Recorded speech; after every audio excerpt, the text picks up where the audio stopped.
नहीं। आइए, ये तो एक नया मसला थानवी साहब ने बयान किया। अब ये नई चीज़ सुना रहा हूँ, ये अभी तक किसी तकरीर में आपने नहीं सुना।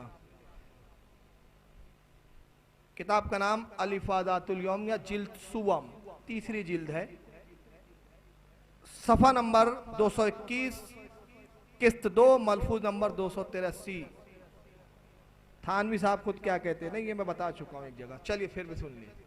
भाई दावा है कि थानवी साहब का इल्म एक पल्ले में रखो और दूसरे पल्ले में पूरे हिंदुस्तान के उलमा का। थानवी साहब का पल्ला सब पर भारी। थानवी साहब का इल्म खुद क्या है, थानवी साहब खुद कहते हैं चुनांचे बाज इबारतें मेरी पहली लिखी हुई अब खुद मेरी समझ में नहीं आती।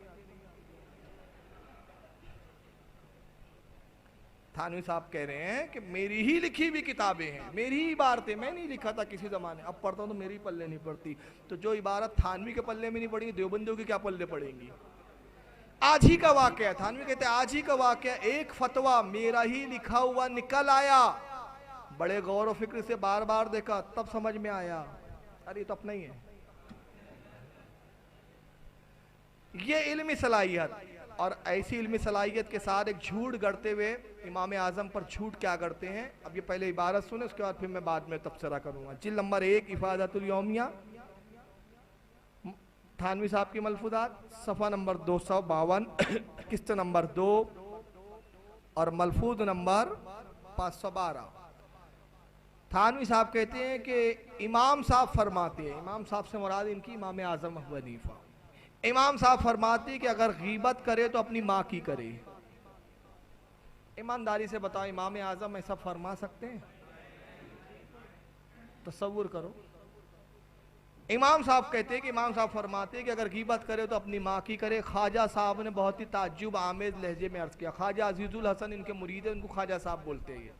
तो ख्वाजा साहब जो इन थानवी के मुरीद थे, उन्होंने बड़ी ताज्जुब आमेज लहजे में अर्ज़ किया, क्या इमाम साहब ने फरमाया कि माँ की गीबत करे? फरमाया आपको क्यों ताज्जुब हुआ? हाँ, यही फरमाते हैं कि मैं अगर गीबत करूँ तो अपनी माँ की करूँ, ताकि अगर मेरी नेकियाँ किसी के पास जावे तो माँ के ही पास क्यों ना जाए। घर की नेमत घर में रहेंगी, कहीं बाहर ना जाएंगी, इसलिए ये फरमा दिया। तो इसमें ताज्जुब की कौन सी बात है। अब मैं इस पर एक ज़्यादा तबसरा करना चाहता, सिर्फ इतनी सी बात कहना चाहता हूँ कि देवबंदियों को चाहिए अपनी माँ की खूब गीबत करें। हमारे नज़दीक तो गीबत मुसलमान की जायज़ नहीं, तो अपने माँ की कैसे जायज़ हो सकती है। और अगर तुम कहते हो ये इमाम आज़म का कौल हो, तो अपने माँ और बाप की हलाली औलाद हो तो बता दो किस किताब में है।